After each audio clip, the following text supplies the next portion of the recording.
I'd love to hear more about on the decision to go to Georgia Tech. Obviously, again, voice of the Yellow Jackets. I think certainly that decision has paid off. But what went into that? And I guess how tough was it to leave South Carolina after building all the relationships and everything that you established in Columbia?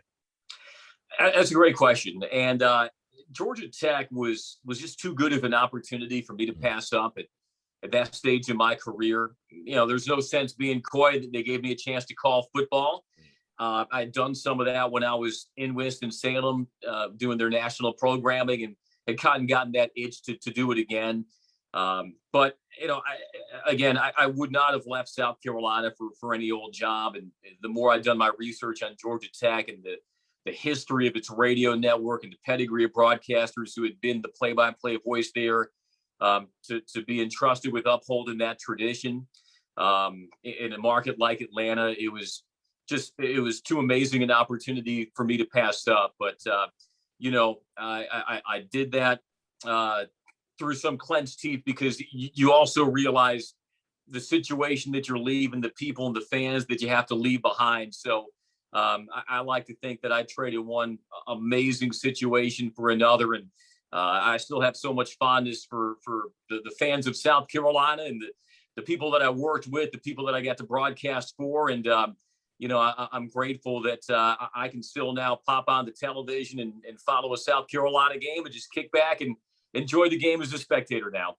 Yeah, Andy, I'd love to hear a little bit more about your experience in Atlanta, because, again, I'm just taking a look here. You do play-by-play for football, men's basketball. Also, you've done baseball, softball, women's basketball. You're the voice of the WNBA's Atlanta Dreams home telecast. You even did play-by-play for the Chicago Bulls road games in 2018 and 2019. So you've done a lot since you went to Atlanta. And you've also had the chance to work with Wes Durham, that I wanted to, because I always see him and I'm like, Wes is one of those guys that I feel like in your profession is really, really well respected and does a fantastic job. And it's a guy that I always remembered whenever, randomly, like you said, you cut on the TV and you tune into Georgia Tech sporting events, you hear Wes Durham's voice. But overall, I guess, I know that's a lot to unpack, but your experience in Atlanta, what's that been like the last couple of years? Because, again, it seems like, you're really having a lot of fun and really enjoying yourself there.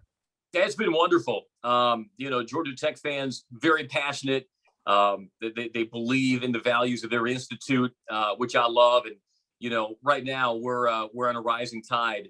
We got 9 teams that are either ranked or receiving votes in their national polls. Finally got to experience my first NCAA tournament with the men's team this March. Narrowly missed that with South Carolina, but finally got that experience this past month. And the women just finished off a Sweet 16 run, and unfortunately had to run into South Carolina, and football is on an upward trajectory with Jeff Collins. I think there's a great momentum with the football program. And so it's been really rewarding. Work with a lot of wonderful people, great leadership here at the Institute with our athletic department, and being able to call football and basketball and contribute to our ACC network telecast of baseball and softball and volleyball. They keep you busy, but that's how I like it. And it's been fun working in a market like Atlanta, where you got the Braves, you got the Falcons, and a lot of professional sports. But what I appreciate about the city of Atlanta is it's still very much a college football city. In many respects, it's almost the capital of college football, and to be in the heart of it, calling games at Georgia Tech is certainly a lot of fun.